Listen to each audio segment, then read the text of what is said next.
Hey everybody. I never do this. Like I never go live in the wall. So this is weird for me. But I have been reading through, which is weird because I'm not a very active person on the wall. And I tend to keep to myself and I tend to do my own thing and I like it that way. And I like living in my own little bubble. It actually makes me like anxious to make you guys this video, or maybe I just drank too much coffee this morning. That could be it too. So anyways, I'm making you guys this video because I want to share with you what my action plan is, because I am a very solution-oriented person. In my business, I think emotionally, but I think I always jump into logic. And what I can do and how I can make a positive influence and a positive impact. And so I kind of want to share with you what I'm doing and what sort of is going through my mind and give you just some perspective personally on where I'm at. So I know that we're going into the holiday season. And I know traditionally that means that it's sort of our business kind of plateaus. I find that every year over the past 5 years that I've been in this business, that as the leader, this is the most emotionally draining part of the year for me, because I feel like I have to get on my horse and rah, cheer people on and keep them engaged and keep people motivated and tell people they can do it and to stick it out and that things will get better.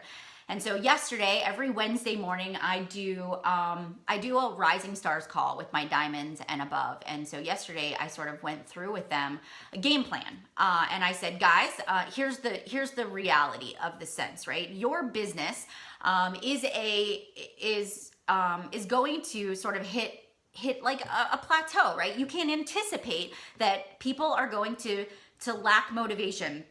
Your customers are gonna buy challenge packs and then they're not gonna check into the challenge group. They're gonna start a fitness program and they're not gonna finish it. They're gonna disappear off the face of the earth. People that have bought Shakeology for the past 9 months out of the year are gonna put it on hold over the holidays. And so we know that happens. So what I had my organization do was identify the gaps, identify their weak points, identify the coaches or the customers that they're concerned about. And I talked to them about reaching out and starting to create a dialogue about preparing ourselves for the holidays and what we can do to keep people engaged, about making sure we revisit our why and creating that clear game plan of what we need to sort of focus on. You know, where do we need to kind of place that energy in our business, right? So that was kind of part one. And then I said, you know, this time of year, I want you to understand that I always, for the past 5 years, have worked harder in October, November, and December to produce the same results that I would on a fast growing month. But my key point to people was this: diamonds get shaky. People come and go.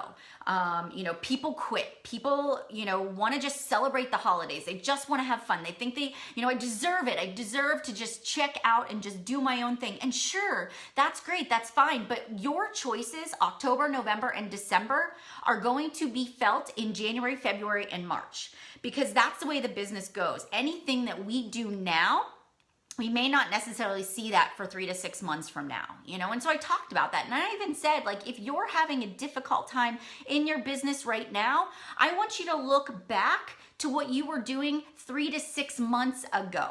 So for example, I use myself as an example. I bought a new house in January. I was really excited. I wanted to decorate it. I wasn't sure what I wanted my goals to be in 2016. And so I hit cruise control on my business. I was doing the vital behaviors. I was showing up. I was sort of riding the wave from the previous year. But I saw it in the rank advancements in my team. I saw it in my Success Club numbers. I saw it in my engagement on my social media. I saw my business sort of level out. And sure, I'm maintaining, but I didn't notice it in January, February, March. I noticed it in April, May, and June.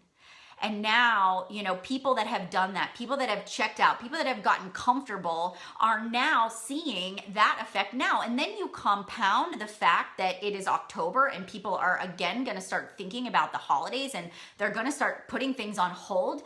That's just the nature of health and fitness. That's the nature of the holiday season. You know, we want to be fat and merry. We want to drink, you know, our martinis and have a good time. And that's our business. And yes, it's a little harder to keep people engaged, but I love what I do. And I know it's just a season.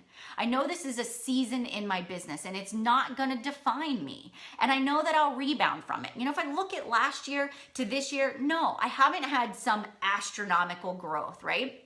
I haven't seen the growth that I've seen in the first 4 or 5 years of my business, but I'm still growing. I'm still growing a little bit, or I'm maintaining. And I also know that the company's still growing. And even if it's a smaller growth, I know it's still growth. But then I also know that we have a launch coming up. And this was the second thing that I really talked to my coaches about. I was like, you know what? I go, a product is great. A product launch is awesome, but we can't expect the product to sell itself. And so one of the things I sat down with my leaders yesterday and I said was this. I was like, look, we need to have a strategy. We need to have a game plan, and we need to talk about it with our teams, and we have to teach them how to launch this product. We can't just wait and see if the product turns out great. We can't just wait and see if Core to Force is going to do it, if it's going to be like the 21-day fixes. We got to make it do that. We have to put strategy in place, and we have to implement that with our entire organizations if we want to see the fruits of our labors. So, got out my calendar with my team, and I basically said, here is what I'm going to do. I said, all right, number one, I have the lowest number of coaches in Success Club right now, right, that we've ever had. And I was like, look, we can't even focus on Core to Force until we hit Success Club, because October 31st is going to come. It's Halloween day. You know, I have kids. I'm going to be volunteering at a party at school. I know that many parents are not going to be thinking about buying Core to Force on the 31st. I know many people are going to be distracted. So I need to not rely on that to get my Success Club points. I need to get them out of the way now. So I said, this entire week, can we invite, can we follow up, can we be great at social media? Can we attract people to us? Can we get people to pull that trigger and make that purchase this week, so that starting next week, we can launch Core to Force? And I'll walk them through exactly what I do. I write a blog post about what is Core to Force. Joel Freeman was on my team call this week, right? And I posted that YouTube. It's public. If anybody wants to grab it and share it with their teams, it's on my YouTube channel.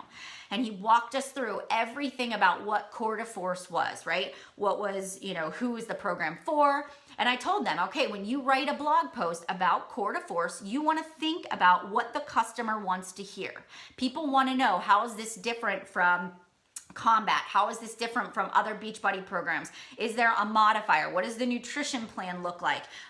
Is there, you know, how is this going to benefit me? It's a whole body transformation, right?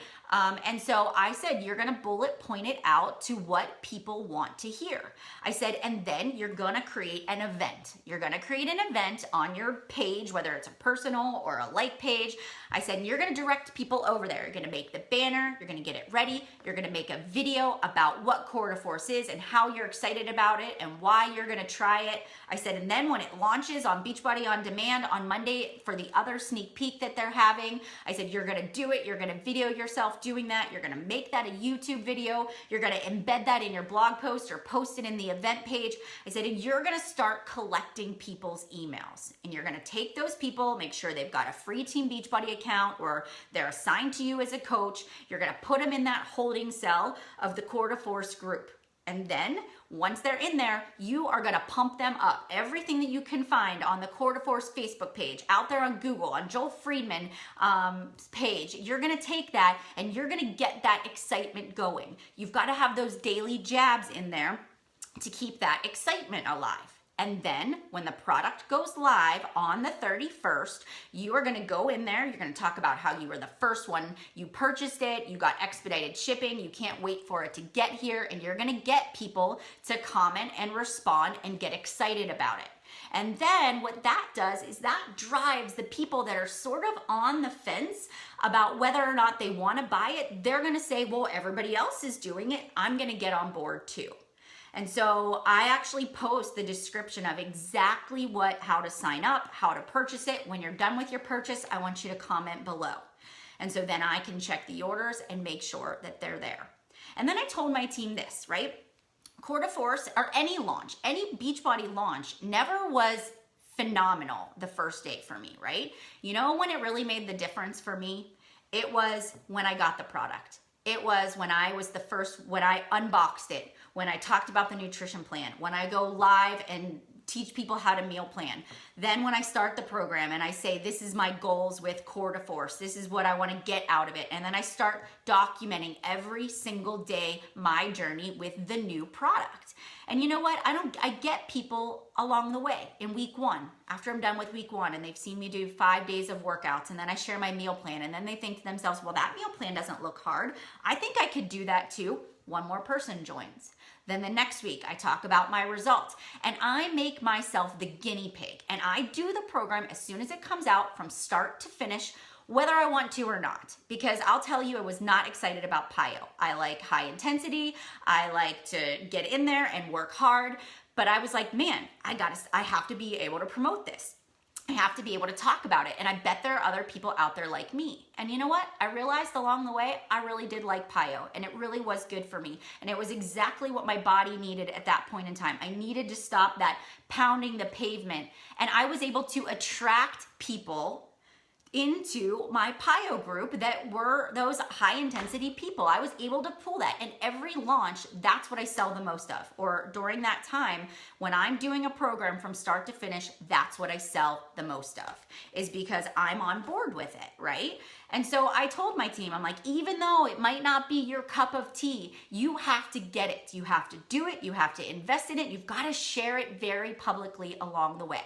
And so I just said, all right, leaders, it's up to us. We have to roll this out. You know, I'm showing you what my game plan is. Now we have to go back, and we follow up from this call is everybody needs to host a team call. We all need to start our own Core de Force coach groups, and we need to teach them how to promote it. Then we need to keep them accountable. We need to create a challenge group guide, you know, with videos that our team can pass out, and we have to do it. I don't care if you don't want to. This is a part of our job. And I told everybody, lead with the challenge pack. Don't talk about digital unlock, lead with the challenge pack, because, you know, having Beachbody on demand is just a product of, it's just a benefit of having, you know, the challenge pack, you know, and I want people to look at Beachbody on demand as just a supplement, a way to go in and grab the resources before it comes in the mail. I want them to use the 21 Day Fix cooking show, because all that stuff in there is just amazing. It's a great supplement. I teach people how to use on demand. I teach them how to use it when they're traveling, how to download the workouts, you know, and I really talk it up. And so that is what I'm teaching. So I believe that Core de Force can be amazing, but it's whether or not we are going to be out front leading that charge. You know, we're going to have to prepare for that. And then what's going to happen is if we do it right, we'll finish Core de Force by the end of November. And if we've been talking about it, we can get people into a Core de Force challenge group that falls directly between Christmas or Thanksgiving and New Year's. And that's a new product. Nobody has it. Nobody's ripped it yet. You can't buy it anywhere else, right? And it's exclusive. It's not on beachbody.com. So now we can start another challenge group that will get us from Thanksgiving to Christmas. And then by that point, now we're starting to think about what are we going to do in the New Year's, right? And so I'm strategically teaching them how to place it. I'm going to make a visual of my calendar and put it out there. So that's how I'm being proactive. And Monday I'm going to do a team call about how to launch Core de Force, and I'm going to have all of my stuff created, all of my images, all of my posts, all of my videos, and I'm going to give it to them. It's not a secret. There's no secret sauce. I'll share with you exactly what I do, right? Some will and some won't implement it. But I refuse to look at the volume issue. I refuse to look at all this other stuff is going on as a reason for me not to be passionate about what I do. I love my job as a coach. I love seeing other people succeed. And I believe with every bone in my body that we will rebound from a low point, which we still have growth. It's not like we've stopped growing. It's just we have gotten so used to having astronomical growth, mind-blowing growth, that we have to work a little harder right now.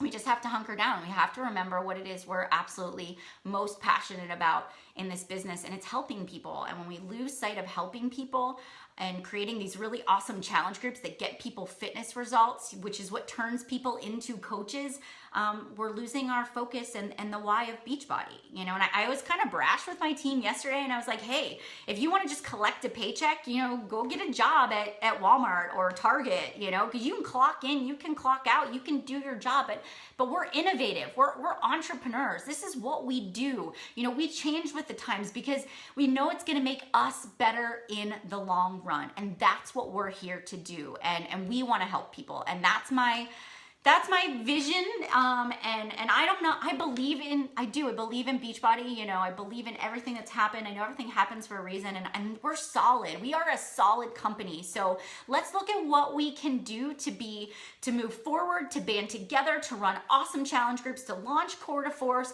and just kill it. And let's turn it around ourselves, because we have the power to do it. We've come so far in 5 years. We're not going anywhere. So anyways, I really got to go take Bryce to school. So thanks for listening to me. And I hope you guys have a really good day. All right. Bye, everybody.